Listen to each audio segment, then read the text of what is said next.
были вообще сложные вопросы какие-то?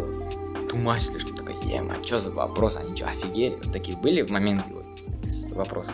У меня таких не было, но я знаю, у моего одноклассника он сдавал где-то 15 числа, и у него был вопрос по истории Казахстана, когда был первый съезд почтальонов. В каком году? Нужно было ответить. Я вообще не знаю, По-моему, у в меня тоже какой такой это был. теме. Но я, в истории не особо так шарю, но история вот для меня, история, это туман какой-то. Где ты ищешь себя, да? Да.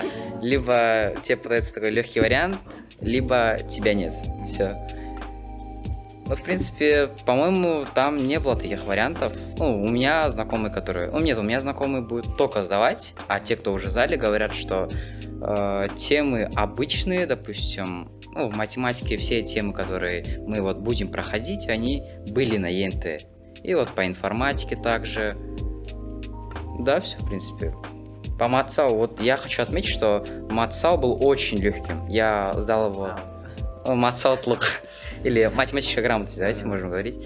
Для меня математическая грамотность была очень легкой. Я не понимал, как будто вот задачки для третьеклассник были. Или у меня такой вариант был. Да, я хотел бы это отметить именно.